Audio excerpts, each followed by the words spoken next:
We need to be more comfortable with being still in our minds, in our states of being. This forward momentum that society these days makes us believe we should be, I think, is a root of a lot of suffering. This need for more, more followers on Instagram, better success in work, more money, more grants, more papers, more studies. We need to stop. We need to be able to sit and meet ourselves at the point that we're at and be more present. And if we are, and we slow down, we will all be happier and be able to kind of take stock of reality a bit better. Can you please share with us what brought you to the topic of addiction recovery and the current research that you're actually looking at? Yeah, so that's a really interesting question about what brought me to study addiction research. And it was kind of, I guess, a bit of a chance in a way. It wasn't something that I premeditated as an area that I wanted to study. When I was 22 years old, after finishing my master's, I was either going to become a psychiatrist and go to medical school or go to do a PhD. And if I was going to do a PhD, it had to be in an area that I was massively aligned to. So in the same year, in 2018, I decided to apply to medical school and to David Nutt's research lab at the Centre for Psychedelic Research.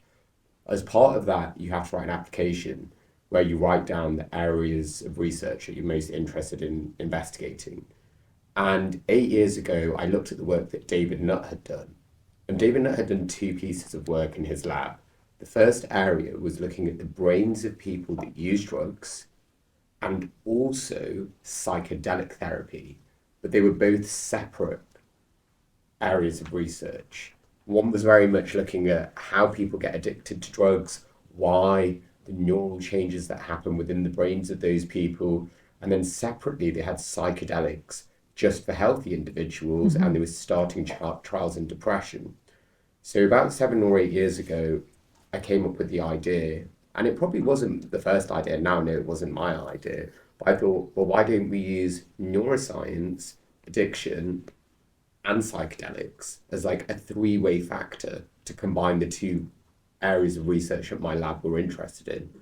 And so in my proposal to the Medical Research Council for my PhD fellowship, I proposed this big study, which was psychedelics for addiction, looking at the brain mechanisms.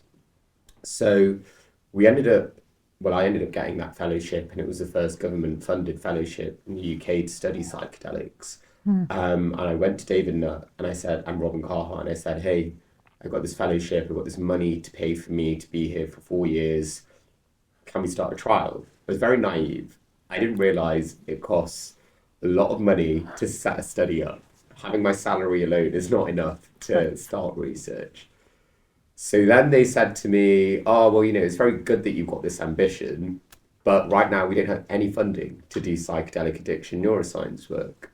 So why don't you start with looking at the brain and looking at how addiction arises in the brain, spend 4 years looking at the dopamine system, get a very thorough understanding of how and why the brain goes wrong in addiction, and then later on, you can apply to psychedelic grants. So 4 years of my research, I didn't touch psychedelics. I had it as a pipeline goal of mine to do as a postdoc if we had more funding.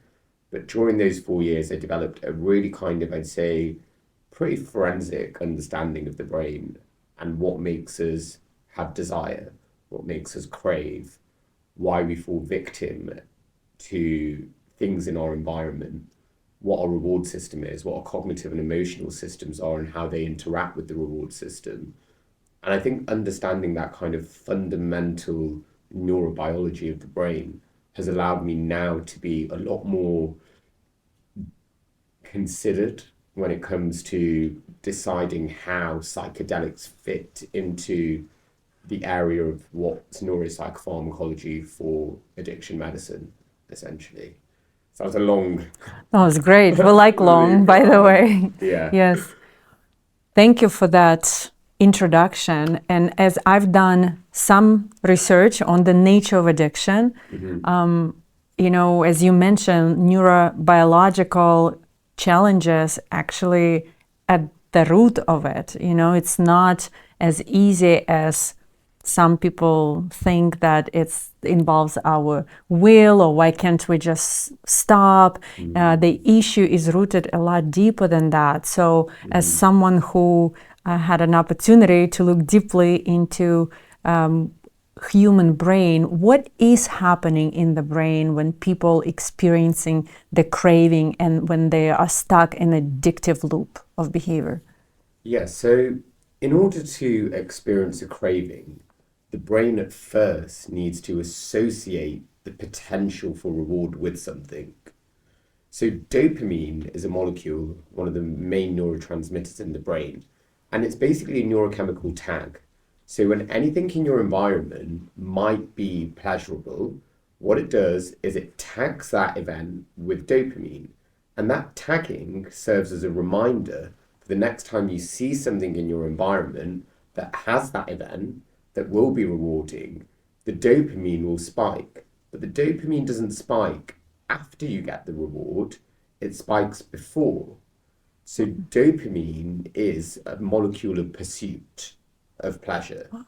It's a motivational neurochemical. A lot of people have falsely discredited dopamine to be a pleasure hormone. We have endorphins for that, which is a separate neurotransmitter.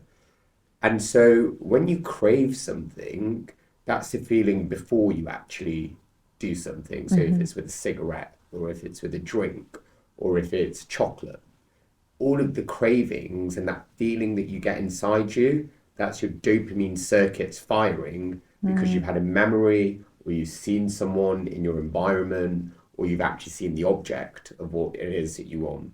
So craving fundamentally is the dopamine reward pathway activating, trying to get you to engage in that behavior.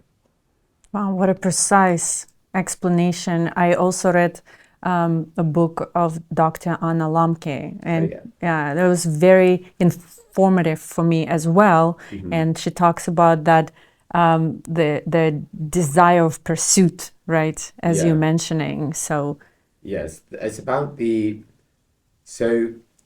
pursuit of pleasure actually turns into the pleasure of pursuit with dopamine. So dopamine often, you never really feel satiated when you are chasing something. And there's another book called Chasing the Scream by Johan Hari, which talks about how in addiction, there's this insatiable appetite for more, but never any kind of end goal. There's this kind of neurological cliff edge that you're put on, and that's this dopaminergic state. It just puts you on this propagator of more and more, but you never really arrive at the destination. So dopamine is a fundamental molecule to get you up and do things. And in addiction, it's really dopamine that's driving the behaviors around compulsive behaviors, compulsive drug use, compulsive actions, if it's a behavioral addiction too. and if we would have an attempt on translating this into like psychology, right? So I often see addiction as something that we also running away from something towards something, right? So sometimes the question is, for me, not necessarily the addictive substance or behavior. The question I would like to ask is like, what are we running away from? Yeah. Well, Gabor Mate summarizes this. He says you should never really ask an addiction why the pleasure, it's why the pain. Why the pain? And if you go to the root cause of suffering, you might be able to get the answer. Now, for some individuals, addiction is not always related to running away from pain. I think it's really important to make a distinction between trauma-based addictions and non-trauma-based ones. So a really classic example of someone who recently died of an addiction is Matthew Perry from France, who tragically died last year due to a ketamine overdose. And Matthew Perry started his journey with drug abuse because he had a jet ski accident when he was 13. So when he had a jet ski accident, he basically completely severed one of his legs, and he ended up having to take Vicodin, which is an opiate painkiller.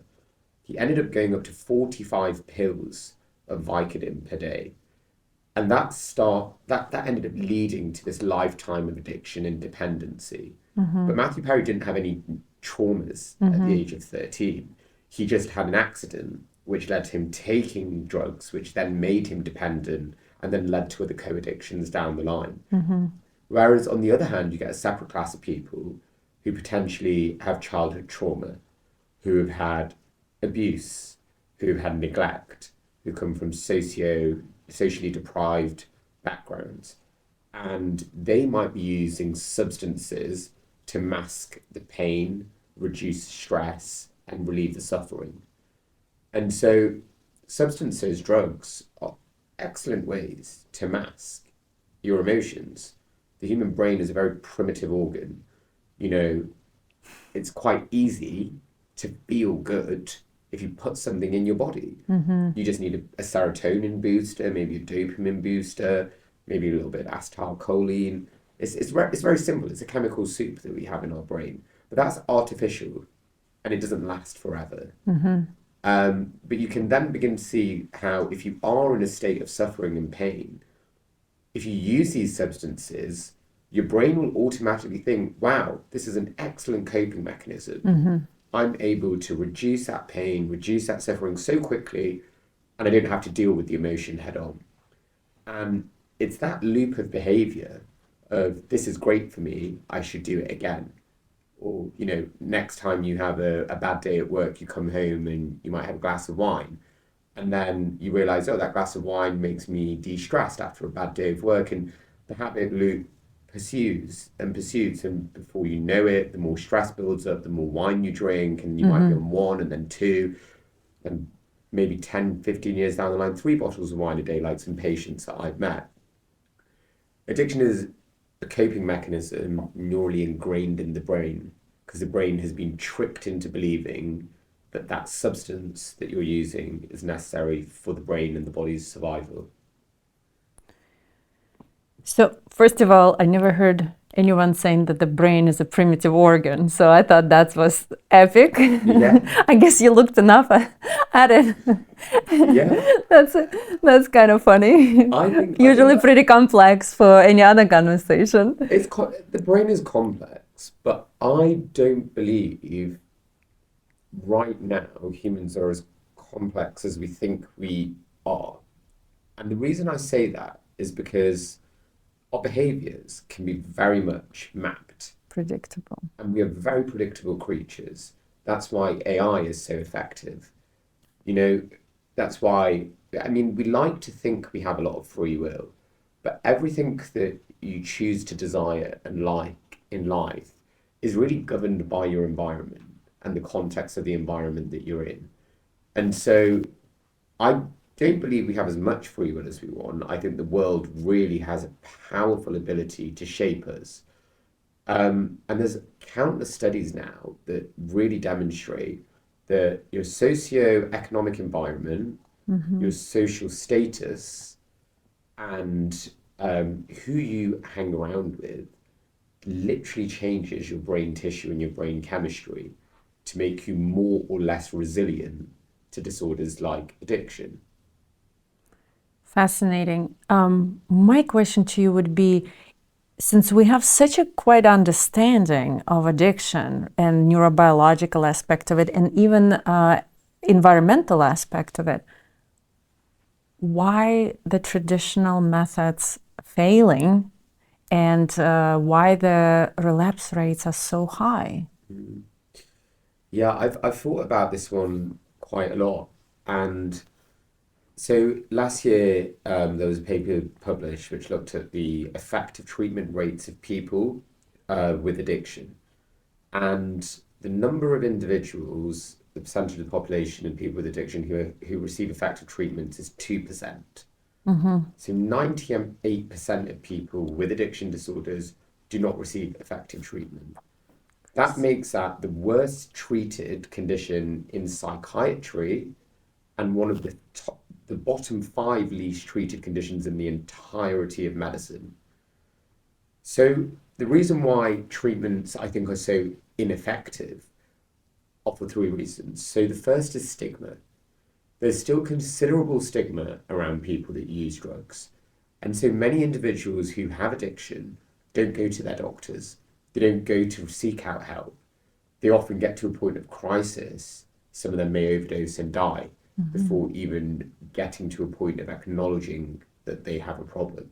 Because society still looks at individuals with drug addiction as being people with a moral failing, people with a lack of judgment. So that's the first reason. Second is, especially in the UK and I think in the US as well, there isn't that much funding for rehabilitation centres. Often these disorders hit the people from the lowest socioeconomic backgrounds, and rehab isn't cheap, and neither is addiction treatment. And if there's no social security to support that, then you can often see, again, why that's another reason why the relapse rates are so high. Then the third reason, I think this is the most important, is that the neural pathways of addiction are cemented in our survival circuits. So our brains literally have been led to believe that, say, if it's an alcohol addiction, that you need that alcohol to survive. So imagine trying to unlearn that from the brain. It's not like a depression where it's a cognitive process that you can start to begin to shift the lens of negative biases if you have enough, therapy, and maybe you reduce your kind of affective mood with SSRIs. It does augment your vision and your perception of self. But because this is beyond perception, addiction is an unconscious process. Wow. Many people with addiction do not actually realize that they're engaging in the behavior. They have it, it's automatic. They see something and their brains just go, right, okay, let's go, go, go, go. They're operating at a level below consciousness. And so to change subcortical and subconscious brain structures that have been hijacked is so difficult because they're so deeply ingrained into the essence of that human's idea of what they need to thrive and survive. So it's unpicking that where the problem, where the solution is, but where the problem lies. And perhaps that's where the psychedelics actually do come to the picture when the traditional approach fails and people are still suffering. They seeking the alternative solutions, right? So they do come to psychedelics. What are the mechanisms in the brain that support that statement? Yeah, so right now there's been not that much research actually looking at how psychedelics affect those deeper reward structures in the brain. So the survival circuits in the brain kind of sit in like a pocket this big, sort of just behind the neck over here, and it's in charge of regulating, as we've discussed, what's in your environment and what you're drawn to. Now, we don't know fully yet how psychedelics interact with that part of the brain. There's a lot of good research looking at the default mode network that I'm sure you've heard about, and everyone's heard till the cows come home about the default mode network and all of that. It's great, but there's... Can you please explain for some people who hear about the default mode network for the first time? Yeah, sure. So it was discovered 15 years ago. It's a relatively new discovery in the brain, and it's the part of the brain that is most active when you're daydreaming. So it's your default mode. It's just the part where you're just thinking, well, you're not even thinking, you're just kind of in yourself. And it's being in yourself that allows you to be grounded, understand who you are, and have a good understanding of yourself and your environmental engagement.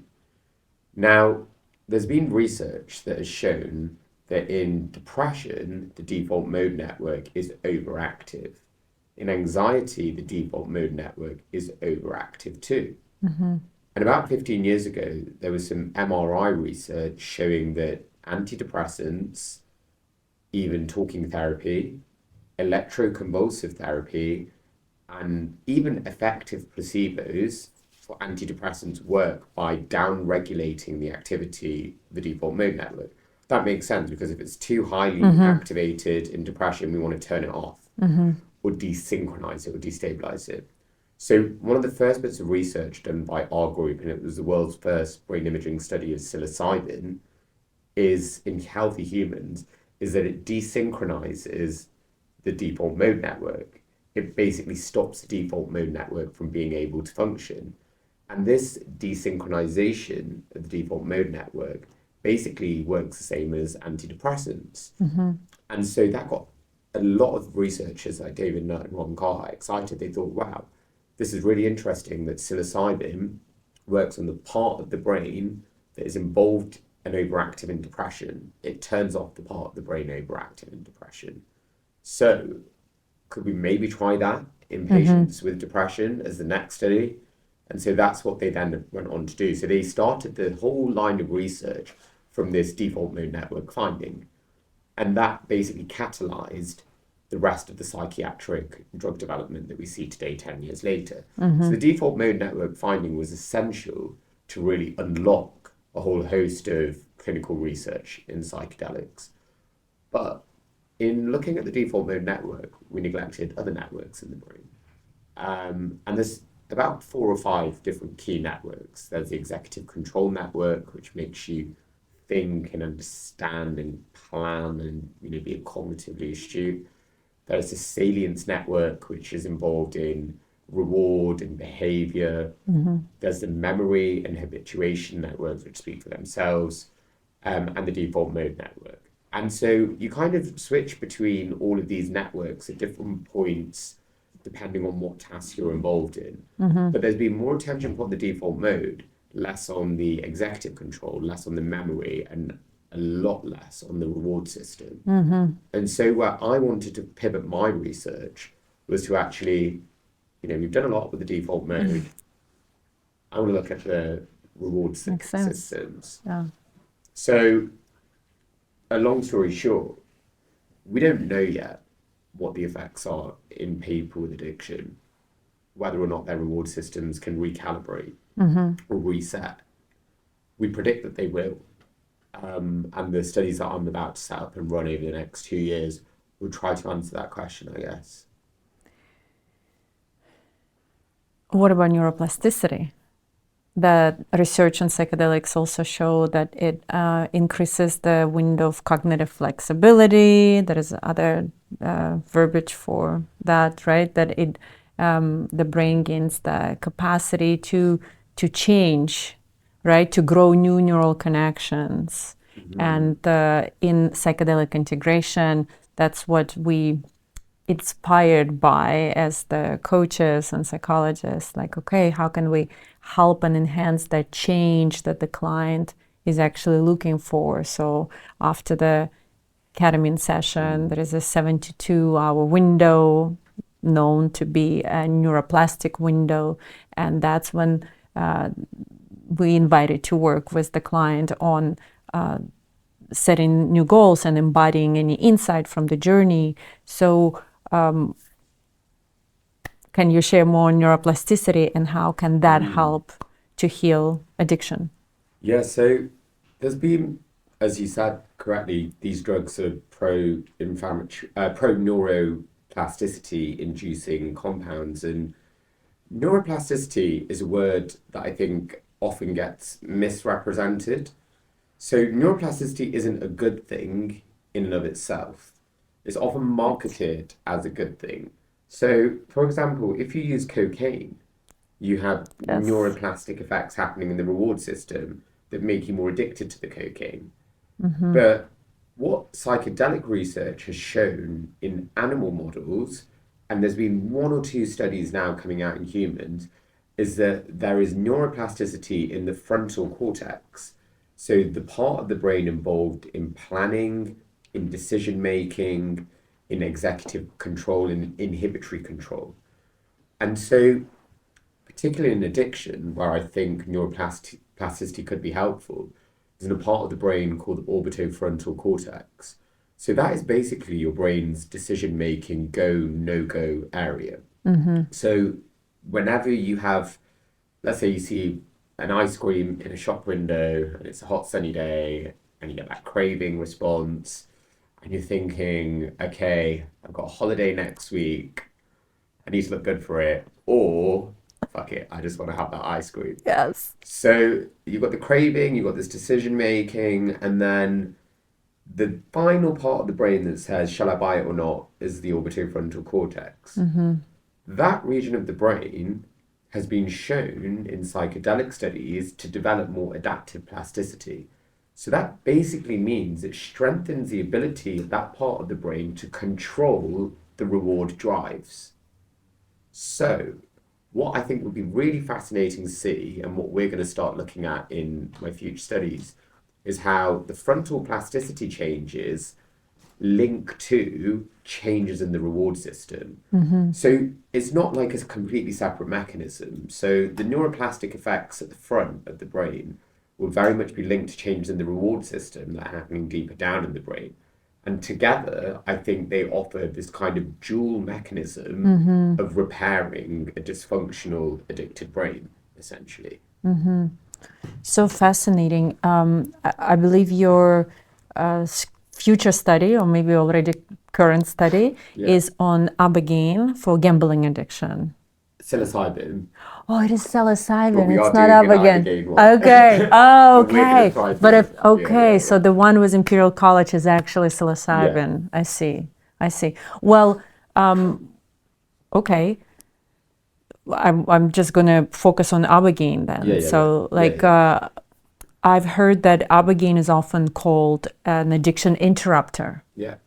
So, what are the mechanisms in the ceremony with iboga that actually gain that title? Yeah, iboga is one of the most fascinating, I think, psychedelic drugs out there. It is still considered to be probably one of the least researched, I think. The mechanism by which it interrupts addiction is two ways. So there's been a lot of research looking at how it can be used specifically in withdrawal. So when somebody's really active on a drug such as heroin, or it might even be crack cocaine or alcohol, there's been research done in the States, various retreat centers, and by Deborah Mash, who's a world-leading expert, looking at how, given acutely, during withdrawal, it can reduce withdrawal Symptoms. symptoms. Yeah. So that's one way that it can be useful as basically in detox. But the second way it can also be useful is in relapse prevention. So there's two different areas there that are important in targeting addiction medicine. The first is getting someone off a drug, and the second is keeping that person off a drug. And iboga and its alkaloids have been found, I think, pharmacologically, to have this kind of really varied pharmacology. But one of the main ones, specifically for heroin addiction, is that it binds to the mu opioid receptor. And the mu opioid receptor is basically the receptor that binds to heroin.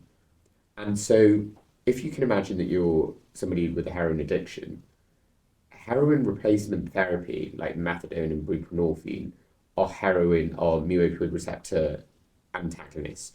So they basically help block that receptor so you don't have withdrawal. So ibogaine works in a similar way, blocking withdrawal, but when it's blocking withdrawal, it's stopping another. This is getting a little bit complex, but if you can I asked. there's another molecule called dynorphin. So dynorphin binds to another opioid receptor in the brain, and that elicits pain. So once the pleasurable effects of endorphins have gone through the mu opioid receptor, the kappa opioid receptor binds dynorphin, which makes you have the bad effects. And there's been some preclinical research to show that the ibogaine can change the way the mu and the kappa opioid receptor systems engage with endogenous endorphins. So the person feels less pain. So they don't want to go out and take that drug again because they don't have that negative feedback from the withdrawal. So what we're seeing in these studies, at least, is that is the pharmacological mechanism. It blocks the ability for the brain to feel pain, essentially. Right. And if the withdrawal symptoms go down or dissipate completely, then there is a hope, then the person won't be seeking the drug again, right? Yeah. Because the withdrawal symptoms are not there. Yeah, and I want to say one other thing which Yes. someone told me last week when I was in Cape Town, and I spoke to some iboga facilitators and people that I'd met out there who'd also done iboga, and we were talking about its potential in treating addiction, and they said to me, and I've never taken it, they said, perhaps the reason why they never want to take drugs again is because the experience is so powerful and so horrendous almost that almost shock. They have this ontological shock to their system where they're like, wow, I don't think I could ever do a drug again. They're just almost in this state of sheer disbelief of the psychedelic experience that it's almost like I don't even know whether I can even go back to most normal days because people are so far removed from the person they were before the journey. And so that separation is another thing. And I think maybe the third thing why it's such a break is because these ibogaine sessions, they'll take it on a Friday night and they'll go into Saturday morning, into Saturday night, into Sunday night, and emerge on Monday morning. Wow. So a 4-day flood. Wow. Without Literally. sleep. Yeah. It's really, and having that length of time out of your addiction cravings because the brain just can't hold on to those circuits, I think is enough of a time to be like, okay, I've just experienced something so far removed from my daily addiction thoughts that this is enough of a catalyst for a change. So fascinating. In your perspective, the integration phase, is it something essential for their actual healing, or is it an add-on? Absolutely essential. And I personally believe that. Now, scientific literature right now has this model where you have PrEP, dosing and integration. That's called psychedelic therapy. There is arguments around whether there is a necessary addition of psychotherapy. That has not been formally tested yet. There are studies now which are trying to test it. So there's a few biotechs that are not being very clear maybe on what their psychotherapy components are. But I'll tell you a personal story. So I've done high dose psilocybin twice in the last year. One time in Mexico at a retreat, a group retreat. The second time in a lab. And the one in Mexico was a group facility, and we had a 14-day integration plan on an app. And we had a group chat with all the people that I'd gone on this retreat with.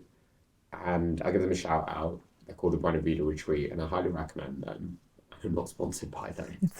But Great. they that container afterwards really allowed me to ground my experience in a way that I just wouldn't have been able to. I thought I was going crazy, Irina. Like I was, I needed to have some form of grounding.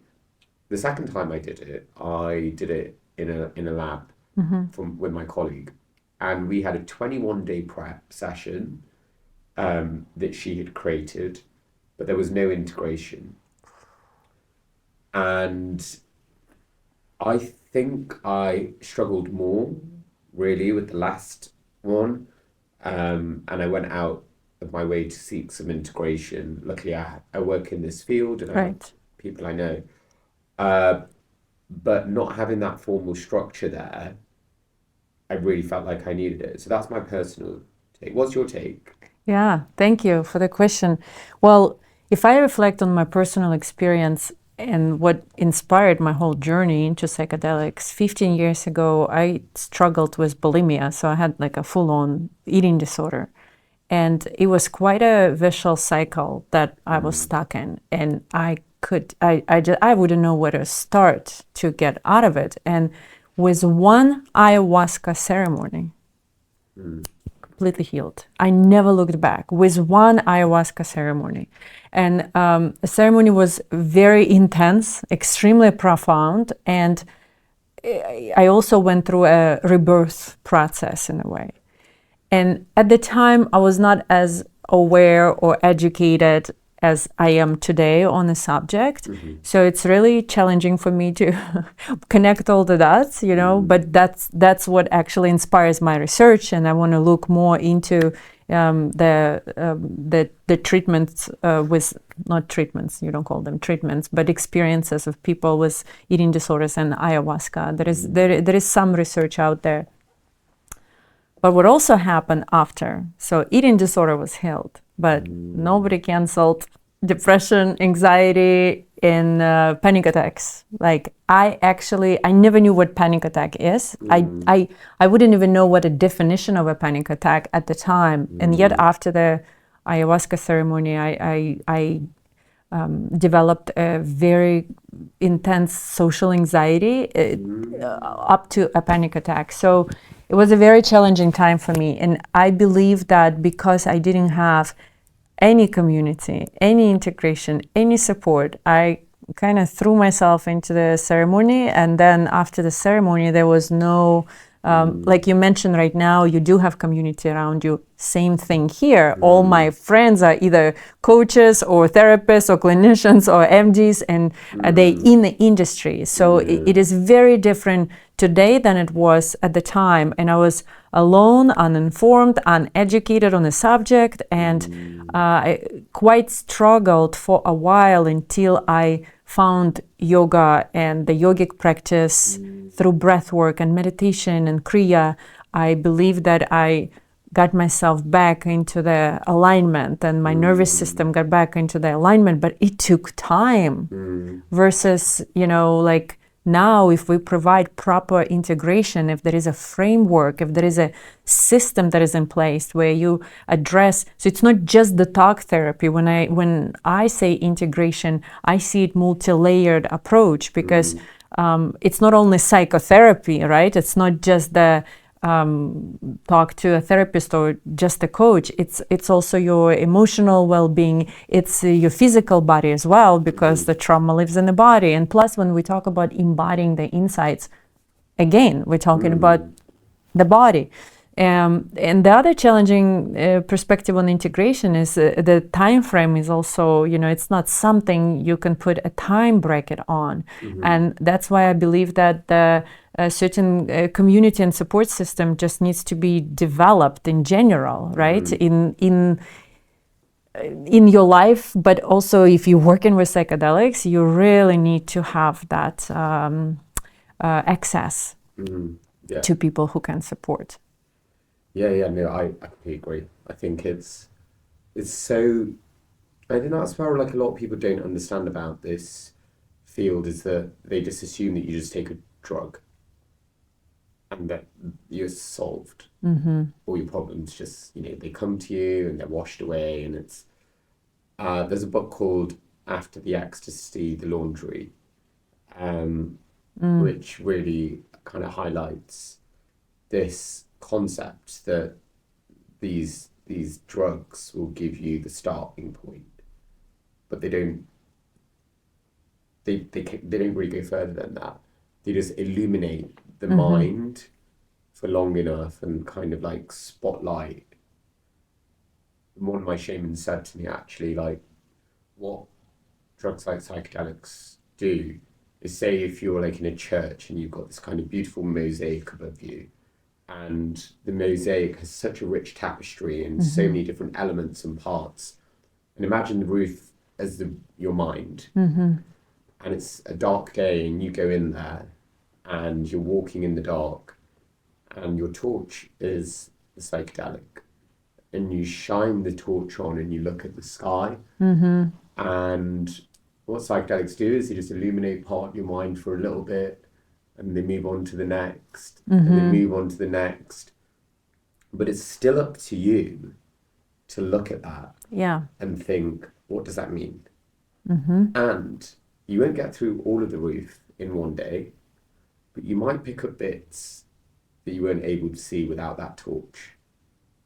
And with psilocybin or other psychedelics, you're able to illuminate the mind, but it won't show you the whole picture, but it might start helping you to connect the dots. Mm-hmm. But it's for you to leave that room and leave that session, go away and reflect and think, okay, now that I've had these insights, what does it mean?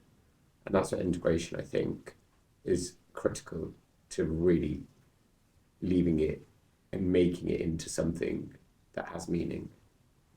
Yeah, that is so beautiful and absolutely correct. And the meaning, I also believe that the meaning is also made over time too, because we continue to have the laundry, we continue to live the regular life, and in spiritual world there is also a saying, before enlightenment we chop wood and carry water. After enlightenment we chop wood and carry water. So it's there's this misconception that people come to psychedelic experience and they're going to somehow receive the transformation. But I believe the transformation is, it's not, blessing. You might receive a blessing, but the transformation is something that is done internally with intention, with active engagement, with the content of your awareness and, within your own consciousness. So absolutely.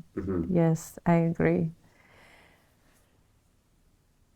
You've seen this medicine in a ceremonial setting, and you also done research in a clinical setting, right? There is this challenging conversation that we also heard at the Psych Symposium yesterday.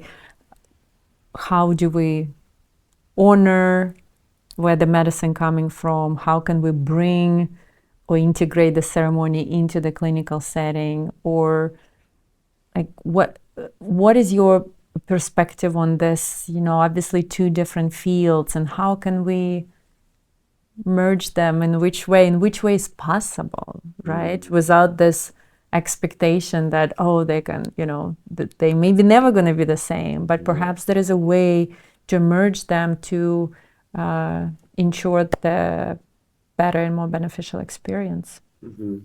Yeah, it's always been something that I didn't really see or understand until I experienced both. So I think in Western medicine, there isn't a place really in psychiatry for religious practices, for example. So some of the ceremonial practices may come from a religious tribe. And one of the arguments about why spiritual or religious type practices are not imposed on individuals in a medical psychiatric psychedelic journey is because you don't want to impose belief systems onto someone in a recovery process. So that's why I believe there is an importance to kind of be mindful that the patient in front of you has the autonomy to decide what they want to do. But in that, I think there should be the ability for someone to bring in an ornament or something special or something meaningful to them, such as, that can be a spiritual tool, or it can be a photo of something really important in their life, or it can be an object of from a place or a time where they were happy, or they had fond memories, or it can be a plethora of things. But so one of the things that I think, so that's one of the things that I think you can take from ceremonies is this kind of altar ceremonial kind of piece. Exciting. But then there are other things such as the music.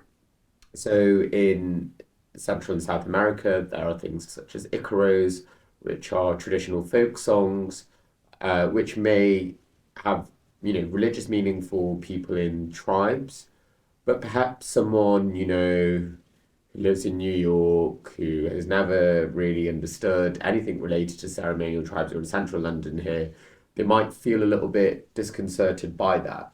And so there is a balance and it's a challenge. So how much of those spiritual practices should be brought into a hospital setting?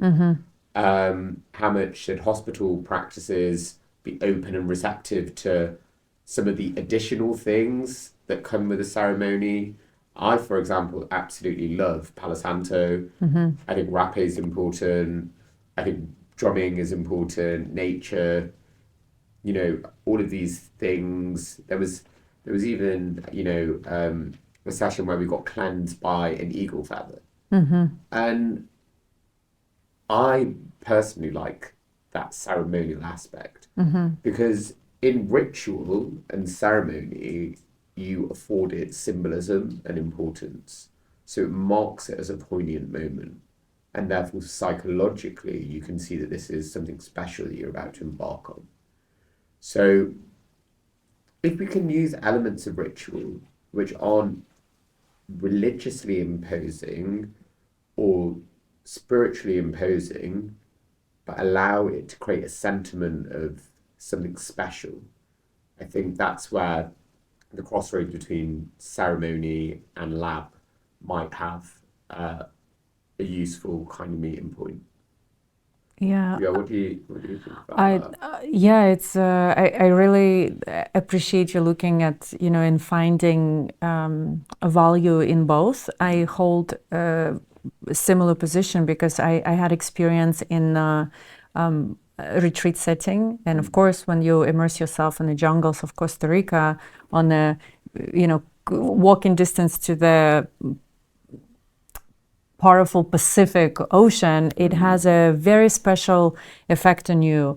But I also have to say that having a ketamine session in my own linen sheets bed at home has been one of the most safe and profound experience of my life.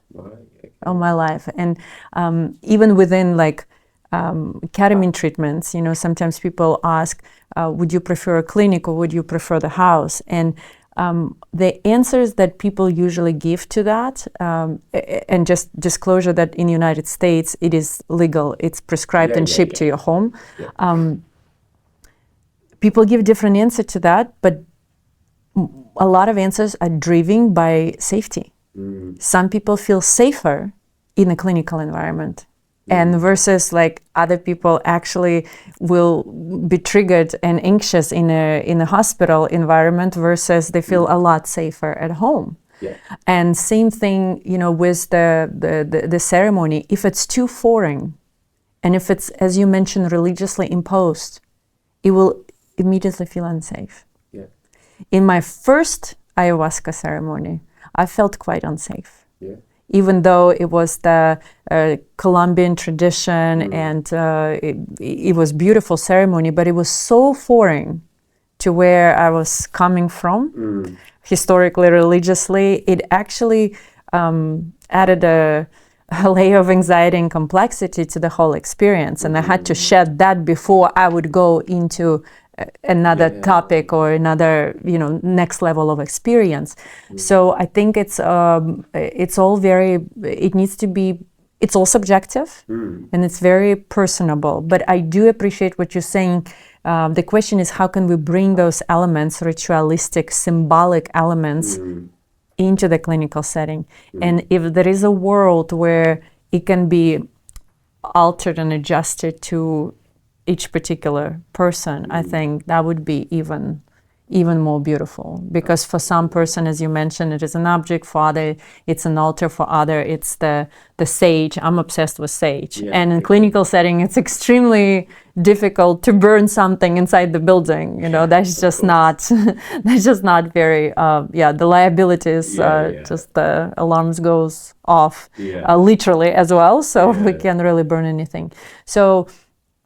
And then I'll add another thing, that if we can dedicate enough time to the psychedelic journey process, I would always recommend to go on a retreat. Why is that? To change an environment. Because as we were talking about addiction, how your environment is actually, how susceptible we are to the environment and how big of an impact it has on us. I believe it's that important to pull yourself out of the environment in any personal work that you do, so you can actually be immersed by nature. Nature is a huge component, Mm-hmm. but most importantly, in a different environment. Mm. So you don't have the regular similar triggers. But for some people, it's not available for different reasons. Mm. You know, the time reasons, family reasons, financial reasons, and therefore, if the clinical setting or ketamine session or clinical trial is what is available to them, and if they can benefit from it, I will encourage, go with that. Whatever is Yeah. available, as long as we're choosing to continue to improve, to heal, to look deeper inward. Yeah, completely agree. Yes. This has been amazing. I know I could talk to you forever, Yeah, but I we could can't. speak for hours and I hours, can, couldn't we? I can't Yeah. keep you here forever. If you would leave a message to the audience, the word of wisdom, what would you like to say? Yeah, I've thought about this one a lot recently. My word of wisdom is to slow down. I think, and it's probably something that I also have come aware of through my own psychedelic experiences. Mm-hmm.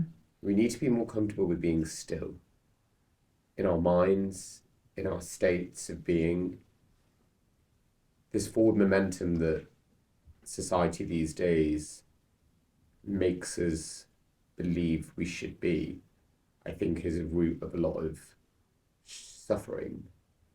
This need for more, more, more followers on Instagram, better success in work, more money, more grants, more papers, more studies.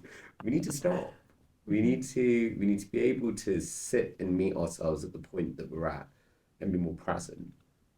And if we are and we slow down, we will all be happier and be able to kind of take stock of reality a bit better. So I think that's what I would suggest, I love that. Just slow down. to slow down. Thank you, Dr. Ryan. Where would be one place where audience can find you and reach you? So I'm on Instagram Okay. at Ryan Zaf. I can share the link with you. And I also have a book coming out next year. So I'll be posting a little bit about that in the build up to the release. Amazing. Yes, amazing. What do we have a title? I can't share it, Okay, but I great. will be sharing it soon. Okay, wonderful. Thank you so much for being with us, and I truly look forward to more conversations with you. Thank you. And you, thank you for having me. Amazing. Yay. Awesome.